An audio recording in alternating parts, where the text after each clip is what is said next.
오늘 정책 전선에 오보 안개가 자욱합니다. 한 치 앞도 안 보이신다고요? 걱정 마세요. 제가 팩트 서치라이트로 낱낱이 밝혀드릴게요. 답답한 뉴스 속을 시원하게 풀어드릴 뉴사이다 팩트 기상도 시작합니다. 오늘 노동전선의 먹구름이 요란합니다. 노란봉투법 시행되면 하청노조 수백 곳과 무한교섭, 3월부터 산업 현장 전쟁터 된다? 이거 재난영화 예고편인가요? 진짜 태풍인지 아니면 과장된 저기압인지 법 조항부터 정확하게 들여다보겠습니다. 다음은 경제 하늘입니다. 한국 작년 4분기 성장률 최하위권, 꼴찌권 추락. 순위표만 보면 북극 한파인데요. 체감온도도 그렇게 차가울까요? 기저효과인지 구조적 침체인지 숫자의 체감온도 제대로 짚어보겠습니다. 마지막은 배움의 전선입니다. 전공과 상관없이 모든 대학생이 배우는 대학 AI 기본교육 지원. 정부가 지원하는 대학 AI 기본교육은 무엇을 어떻게 바꾸게 될지 정책의 실소까지 살펴보겠습니다. 지금까지 오보는 걷어내고 팩트는 밝혀주는 뉴사이다 팩트 기상도였습니다.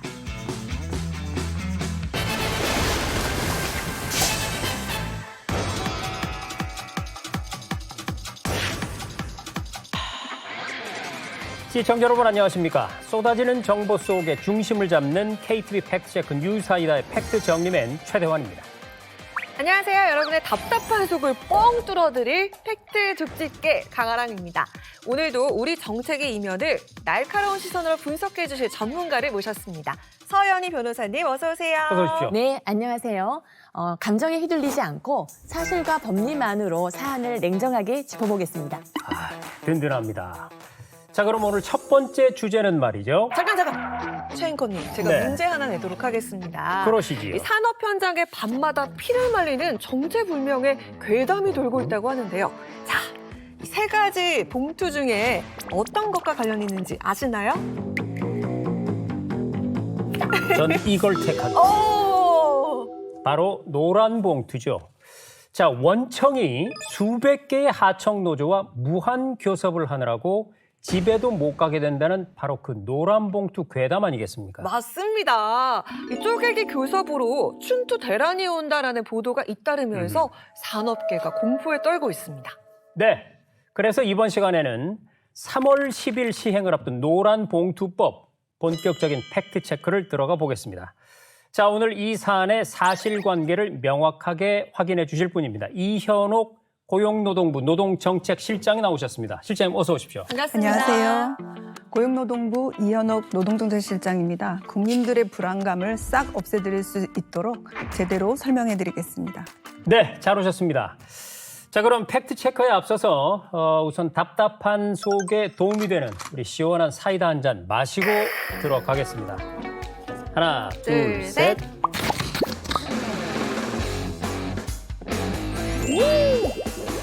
시원하다. 네.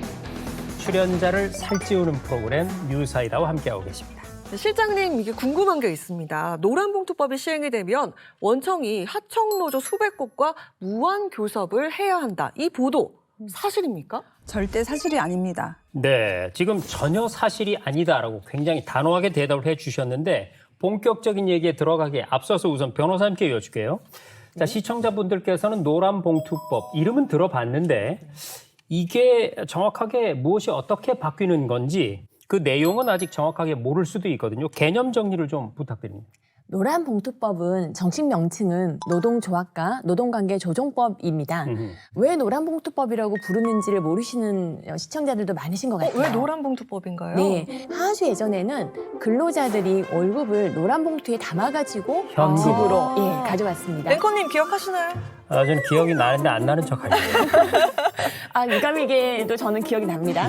네. 예, 저희 아버지가 항상 노란 봉투에 현금을 두툼하게 그렇죠. 담고 한 손에는 뭐 돼지고기 반근 정도 이렇게 사가지고 네. 오면 온 가족이 둘러앉아서 그렇게 좋아했던 기억이 납니다. 그런데 이 노란봉투법은 어떤 의미를 갖고 있냐면 바로 근로자의 노동상권을 실질적으로 보장하는 내용과 기업의 좀 가혹하다고 할 수 있는 손해배상 청구권을 합리적으로 제한하는 내용이 주된 내용입니다.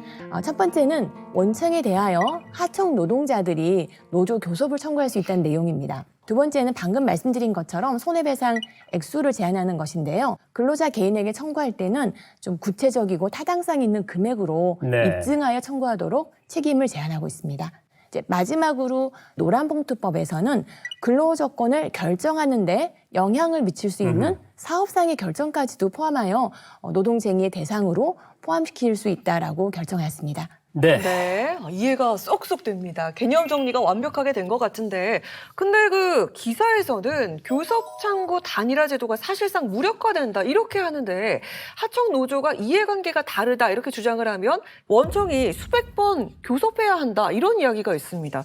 실장님, 정부가 정한 판단 기준 그 선은 어디까지입니까? 수백 개 하청 노조가 원청을 상대로 무한 조객의 교섭을 할 거다. 이런 내용은 좀 과장된 것 같습니다. 네. 우선적으로 개정법이 시행된 후에도 네. 교섭 청구 단일화가 적용됩니다. 네. 그러니까 하청 노동조합이 교섭 청구 단일화를 하는 것이 불합리할 때는 노동위원회에서 분리 결정을 해주게 됩니다. 이해 대표가 적정한지, 네. 교섭 단위를 분리하지 않고 유지하는 것이 합리적인지, 전체적인 근로계약 관계라든가 근로조건이 얼마나 다른지 이런 것들을 종합적으로 판단해서 노동위원회가 그걸 분리를 결정하기 때문에 하청 노조가 원청에 무조건 교섭을 해달라, 1대1로 교섭해달라라고 해서 무조건 교섭을 해야 되는 것은 아닙니다. 그렇군요.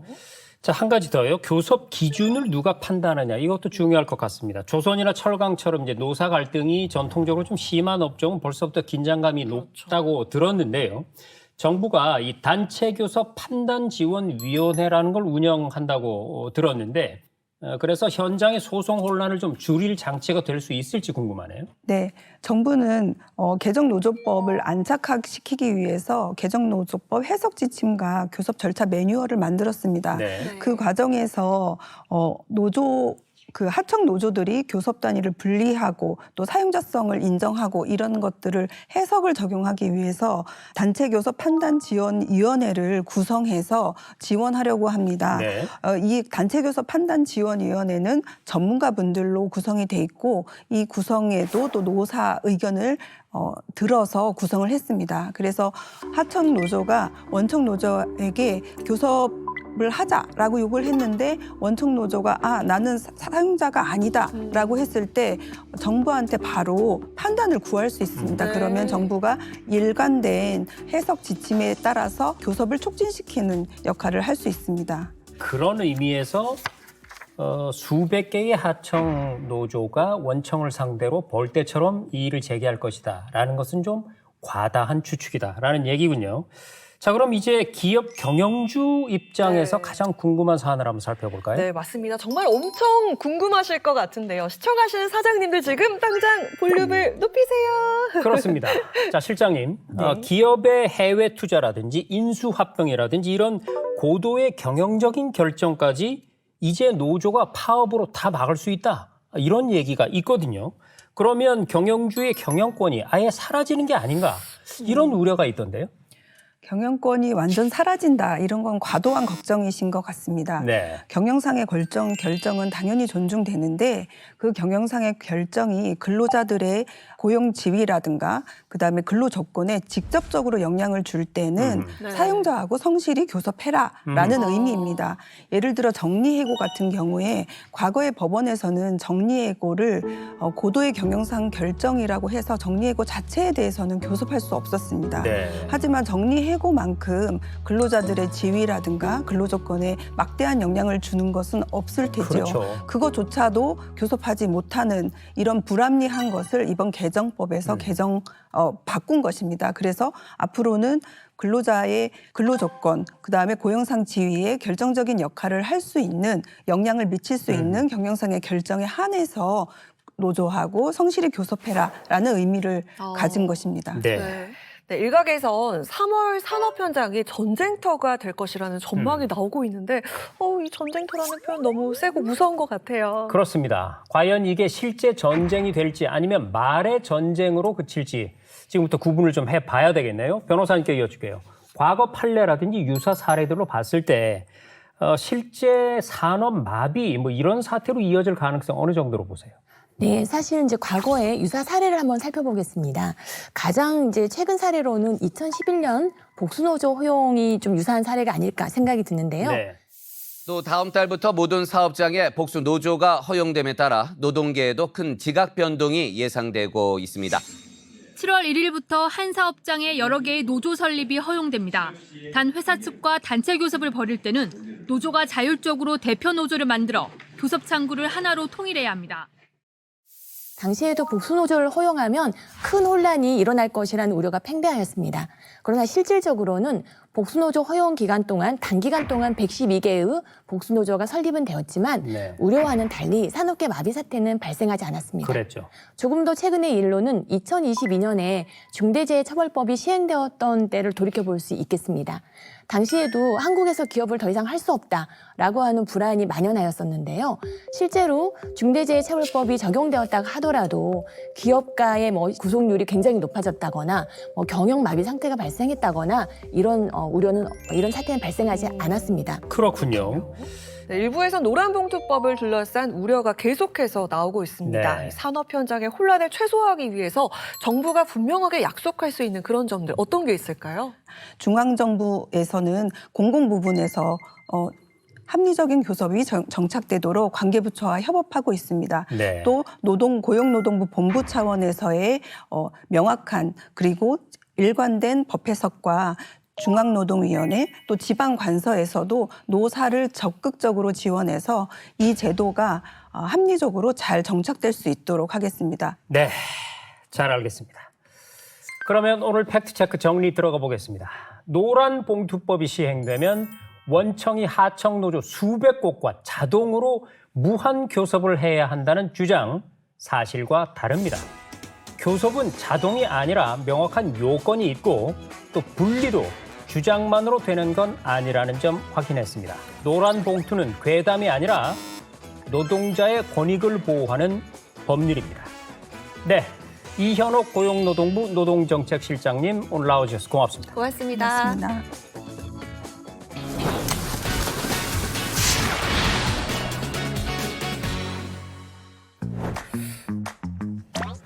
강앵커, 지금 뭘 그렇게 보고 있어? 아니, 우리나라 경제 성장률이 최하위권이라는데요?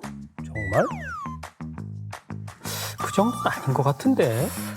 진짜 살기 더 어려워지는 거 아니에요? 아니, 그게 어디서 나온 자료인데? 몰라요. 허허, 사이다 앵커가 말이야. 그런 걸 그렇게 덜컥 믿어버리면 안 되지. 찾아봐야지. 그렇겠죠? 그럼 제가 직접 확인하러 갈게요. 어디 가서 확인하게? 어디로 가지? 아, 여기 뉴사이더에서 확인하면 되겠네요. 그렇지.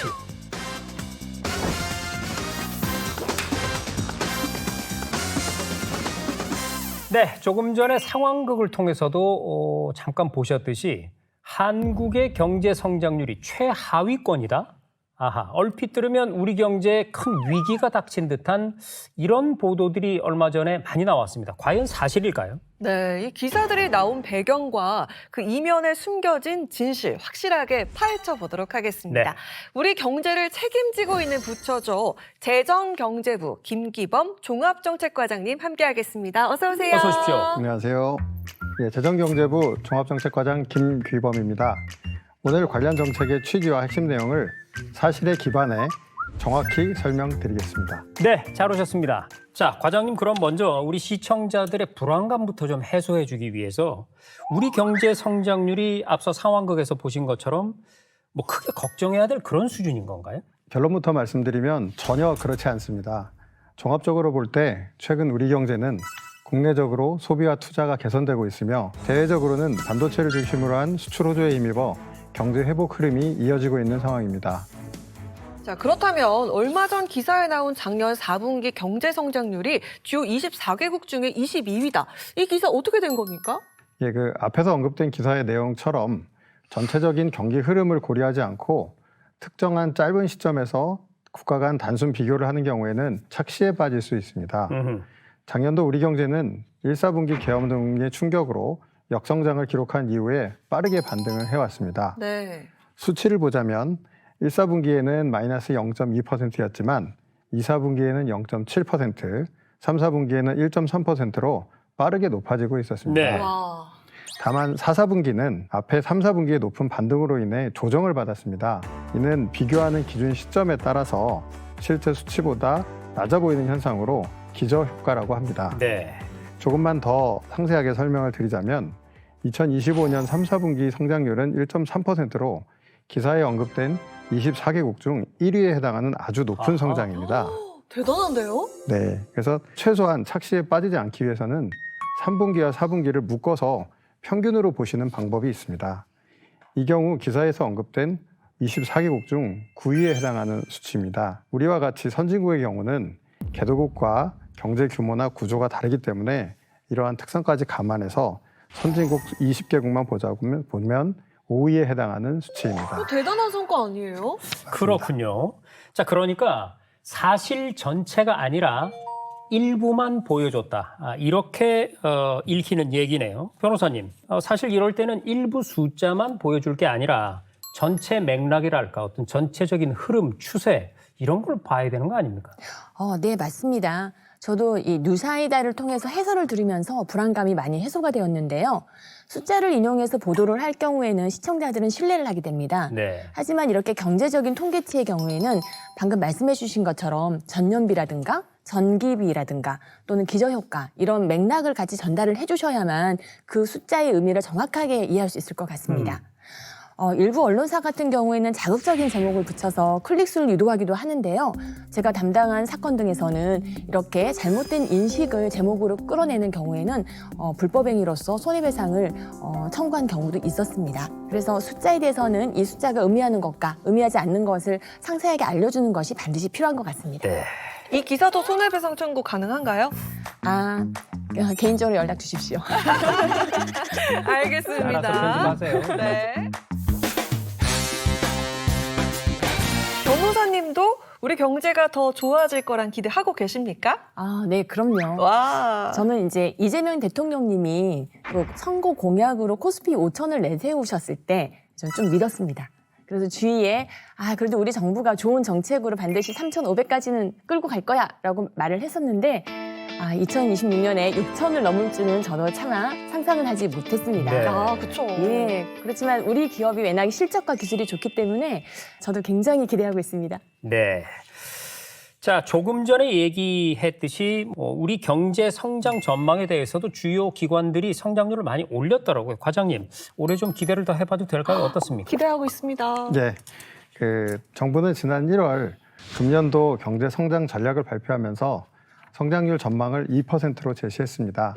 작년도 1%에서 2배 높아진 좀 전망입니다. 박수 쳐도 될까요? 말씀하신 것처럼 정부의 전망과 유사한 수준으로 국내의 전망 기관들도 전망 수준을 상향 조정하고 있는 상황입니다. 이는 수출이 반도체 등을 중심으로 해서 우리나라의 주요 업종 등이 강세를 보이면서 높은 증가율을 유지하고 있기 때문입니다. 따라서 금년도는 작년도 하반기부터 시작된 경제의 회복이 계속될 수 있다고 자신 있게 말씀드리겠습니다. 네. 자, 그렇다면 과장님, 올해 우리 경제가 더 나아지기 위해서 노력하는 이 정부의 각오 한 말씀 부탁드리겠습니다. 네, 정부는 올해 2% 성장 달성을 위해 거시경제를 적극적으로 관리하고 있습니다. 예산도 8.1% 높여서 집행하고 있고 자동차 개소세 인하도 연장하는 등 세대 지원과 함께 부문별 활성화 대책도 동시에 추진하고 있습니다. 국민 여러분께서도 움츠러 드시지 마시고 우리 경제의 저력을 믿고 활력 있는 경제활동을 계속해 주신다면 정부가 전망한 2%를 무난하게 달성할 수 있을 것으로 믿습니다. 네, 잘 알겠습니다. 그러면 오늘의 팩트 정리 들어갑니다.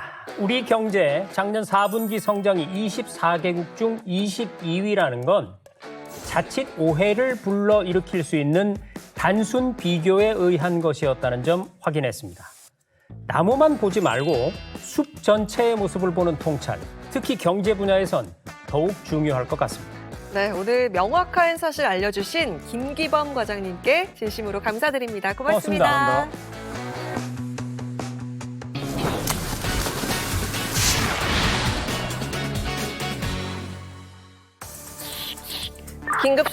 긴급 속보. 화성인이 뉴저지 상륙, 뉴욕이 점령됐습니다. 헉, 그런데 앵커님, 이거 진짜예요? 여허, 자 아랑요원 진정하세요. 이거 1938년 10월 30일에 미국 CBS에서 방송된 우주전쟁이라는 라디오 드라마 얘기입니다. 아니, 드라마라고요? 네. 아니, 그러면 속보입니다. 화성인이 나타났습니다. 이렇게 너무 리얼하던데 이거 제가 낚인 건가요? 낚인 거지요. 그런데 강아랑 요원뿐만이 아닙니다. 그때 네. 미국 사람 무려 100만 명이 낚였습니다. that the people of an invasion from Mars would find ready acceptance. 그러니까 속보 형식으로 이걸 전하니까 사람들이 진짜인 줄 알고 실제로 피난을 떠나고요. 또 전화국이 마비가 되고 아주 대패닉이 왔습니다. 오해가 실제 공포가 된 대표적인 사례죠. 아니, 세상에 이 드라마도 정말 이 정도인데 네, 진짜같이 포장된 잘못된 정책 정보 이거 얼마나 위험하겠어요. 그렇습니다. 그런 정책 가짜뉴스는 제가 딱 잡아내겠습니다. 맞습니다. 이 사실처럼 포장된 거짓은 단순한 해프닝이 아닙니다. 무려 100만 명을 실제로 움직였고요. 도시를 마비를 시켰으니까요. 오해는 감정이 되고 감정은 행동이 되고 그 행동이 사회를 흔들어 버릴 수 있는 것이죠. 그렇기 때문에 더더욱 사실은 정확해야 합니다. 자, 아랑요원 지나간 화성인들은 이제 뒤로 하고요. 다음 이야기로 넘어가 보겠습니다. 알겠습니다.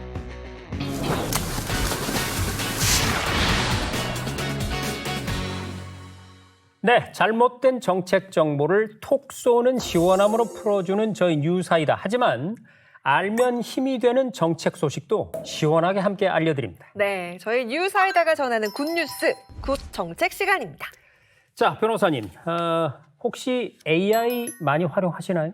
아, 네. 저도 최근에 다양한 AI 기술을 사용하고 있습니다. 판례 분석이라든가 해외 입법 내 분석, 그리고 논문 분석 등에 굉장히 빠르고 효과가 아하. 좋아서 아주 만족하고 있습니다. 네, 우리 네. 변호사님 별명이 괜히 걸어다니는 AI가 아니죠. 네. 그렇군요. 자, 요즘 대학생들은 사실 태어나면서부터 디지털 기기와 함께한 세대죠. 정부에서는 미래 주역인 이들의 AI 교육에 더 많은 노력을 기울이고 있는데요. 오늘은 그와 관련된 정책을 알아보겠습니다. 네, 교육부 이윤홍 인공지능 인재지원국 국장님 나오셨습니다. 반갑습니다. 어서 오십시오. 안녕하세요. 교육부 인공지능 인재지원국장 이윤홍입니다. 오늘 AI 기본교육에 대해서 자세히 말씀드리도록 하겠습니다. 네, 국장님 잘 오셨고요. 요즘에 SNS에 올라온 영상들 보면 정말 이게 사람이 만든 건지 AI가 만든 건지 구분하기가 너무너무 어렵더라고요. 아, 정말입니다. 그래서 정말 이렇게 만들어진 가짜뉴스 너무너무 많아요. 맞습니다. 저는 강아랑 앵커를 처음에 유튜브에서 봤을 때도 AI가 만든 건 줄 알았습니다. 무슨 말씀이세요? 네, 너무 흠잡을 데가 없어서.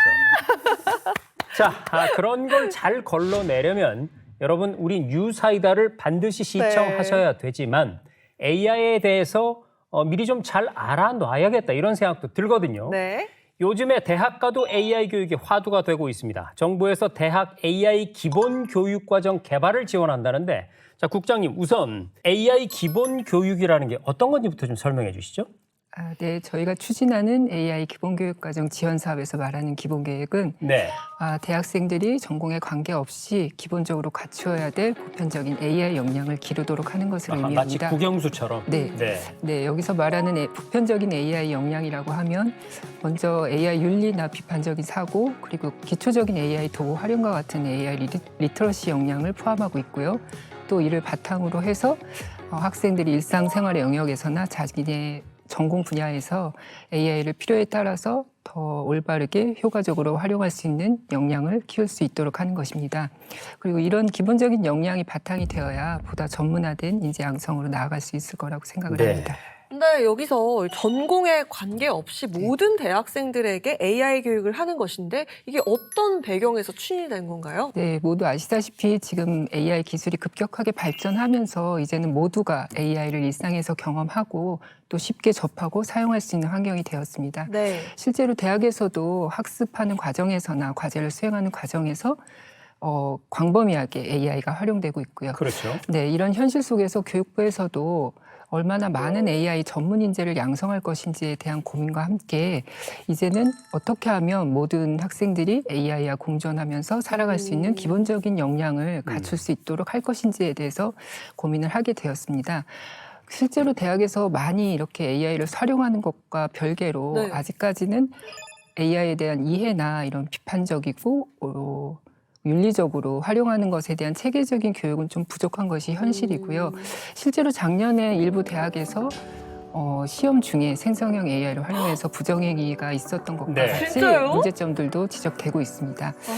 저희 이번 사업은 이렇게 AI가 광범위하게 활용되고 있는 현실에서 학생들이 AI를 무분별하게 활용하지 않고 학습 과정에서든 일상생활에서든 보다 올바르게 그리고 또 보다 효과적으로 AI를 활용할 수 있도록 AI에 대한 이해와 역량을 높이기 위해서 추진된 것입니다. 그렇군요. 개인적으로 또 궁금한 게 있는데 네. 이게 부정행위를 하는 경우도 있겠지만 과제 뭐 리포트 써와 이렇게 네. 했을 때 그 네. 리포트 AI로 다 써오는 그런 경우도 있을 것 같아요. 네, 있을 수 있겠죠. 네. 그런 부분들도 저희가 이제 이런 교육을 통해서 리포트를 쓰는 과정에서 AI를 어떻게 활용해야 되는지 이런 부분에 대해서도 교육을 할 수 있을 것이라고 생각을 합니다. 그렇습니다. 설명을 들어보니까 AI를 그냥 활용하는 것만 가르치는 게 아니라 네. 제대로 잘 활용해야 한다. 이 부분을 가르치는 거군요. 그런데 저만의 생각인지 모르겠습니다만 우리 국장님께서 네. 교육부에서 나오셨잖아요. 네. 마치 그 교장 선생님처럼 그러니까요. 굉장히 그 차근차근하게 말씀을 해주시는 게 귀에 쏙쏙 저 들어옵니다. 말씀하시는 거 네. 받아 적을 뻔했잖아요. 그렇습니다. 끝으로 이것만 안 해주시면 네. 되겠습니다. 자, 변호사님께 여쭐게요. 이 기술 발전 속도가 빛의 속도이다 보니까 네. 함께 마련해야 될 어떤 윤리적 부분 이런 부분들이 있을 수밖에 없거든요. 요즘 이 AI 윤리에 대한 논의도 활발하죠. 네. 네, 맞습니다. EU에서는 이미 AI 액트라고 AI 기본법을 제정을 하였고요. 우리나라에서도 세계 두 번째로 AI 기본법을 제정하였습니다. 네. 정식 명칭은 인공지능 발전과 신뢰 기반 조성 등에 관한 기본법인데요. 이 AI 윤리는 방금 말씀을 해주셨는데요.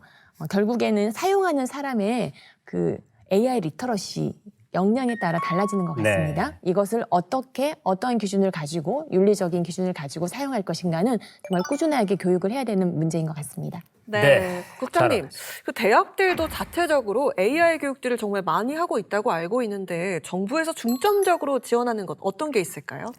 저희가 이번에 추진하는 AI 기본교육과정 개발 사업은 이렇게 전공에만 국한하는 것이 아니라 대학들이 전공과 관계없이 모든 학생들을 대상으로 AI 기본교육과정을 개발하고 운영하는 것에 중점을 두고 있습니다.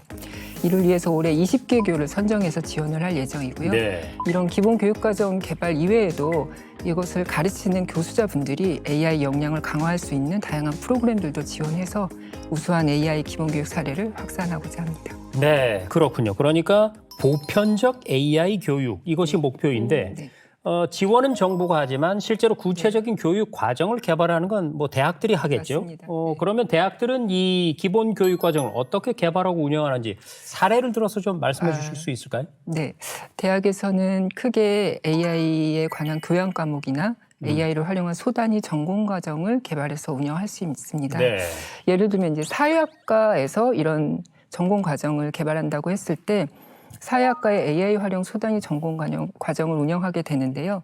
이럴 경우에 그 해당 학교에 입학하는 학생들은 일단 AI 시대 인간 중심 사고라든지 데이터 편향성 등에 관한 기초적인 교양 교과를 이수하고 네. 그 이후에 사회학과의 AI 활용 소단위 전공 과정 이수를 통해서 기초적인 이해부터 또 이런 데이터에 적합한 AI 도구를 활용해서 분석하는 방법, 그리고 나아가서 이 분석을 바탕으로 문제를 해결하는 이런 실습 과정까지 이런 단계적으로 과정을 이수할 수 있고요.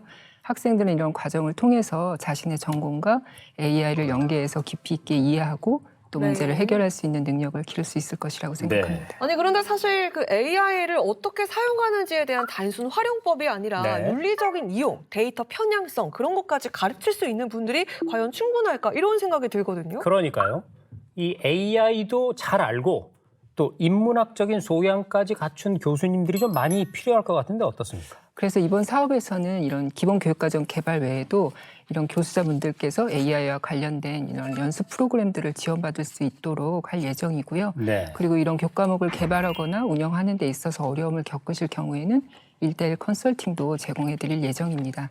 그리고 학교 안에서 다양한 분야의 교수님들이 함께 논의할 수 있는 학습 공동체를 만든다든지 공학계열과 비공학계열 교수님께서 이렇게 협력하는 체제를 구축하는 것도 마련해 나갈 예정입니다. 네, 그런가 하면은 우리 변호사님들도 네. 사실 역할이 있지 않을까 싶어요. 왜냐하면 지금 문제가 되고 있는 어떤 윤리, 법적 규제 뭐 이런 거 관련해서는 변호사님들이 제일 잘 알지 않겠어요? 그렇죠. 그 뭐 AI로 커닝하면 벌금 얼마 뭐 이런 얘기 좀 네. 하실 수 있을 것 같은데요.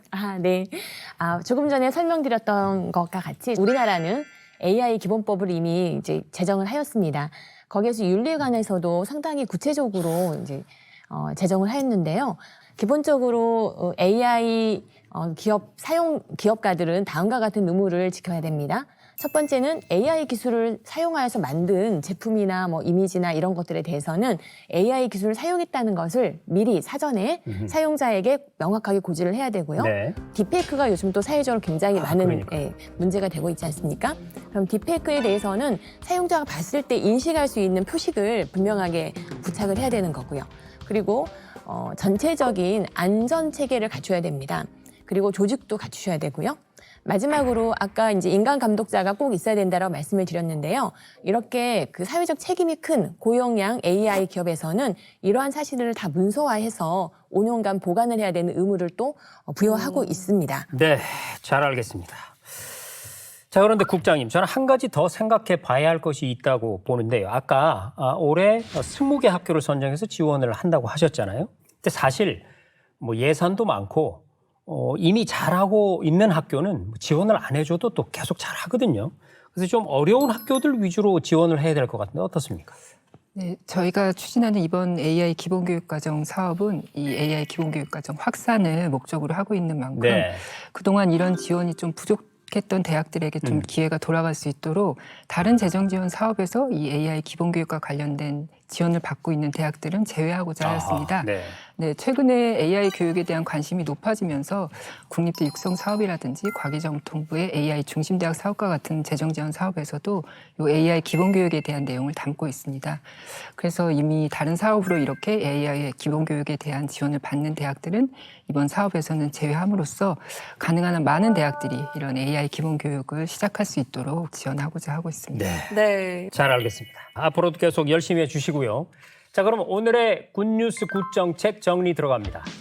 AI 시대라는 말 속에는요, 기술 발전을 넘어서 함께 발전해 가야 할 사회와 사람이 있습니다. 정부의 이번 AI 기본교육 지원이 책임감 있는 AI 인재 양성의 밑거름이 되기를 기대해 봅니다. 네, 오늘도 팩트에 한 걸음 더 다가가서 정책을 깊숙이 들여다봤습니다. 공포는 과장될 수 있고 숫자는 맥락을 빼버리면 왜곡될 수 있습니다. 중요한 건 자극적인 제목이 아니라 사실과 기준입니다. 노란 봉투가 괴담으로 부풀려질 때, 성장률이 꼴찌권 헤드라인으로 달려갈 때, 미래를 준비하는 AI 정책이 시작될 때 KTV 팩트체크 뉴사이다는 묻고 또 묻겠습니다. 헉, 진짜? 진짜? 진짜? 네, 오늘 쏟아진 정책 이슈들 한 줄로 정리해보는 시간이죠. 우리가 만든 명언이 화장실 벽에 붙는 그날까지 명언 공작소는 계속됩니다. 먼저 이윤홍 국장님의 명언 한번 네. 들어볼까요? AI 기본 교육은 책임감 있는 AI 인재 양성의 첫걸음이다. 누가 봐도 교장 선생님 같은 그런 모범 공직자다운 명언을 내주셨습니다. 네. 다음 우리 서 변호사님. 네, 경제는 쉽니다. 국민 마음 상하게 하는 단순 비교 아웃. 앞으로 그렇게 하시면 우리 서 변호사님한테 아웃당하십니다. 자, 그럼 저도 하나 하겠습니다. 저도 경제로 갈 건데요. 경제는 코끼리다.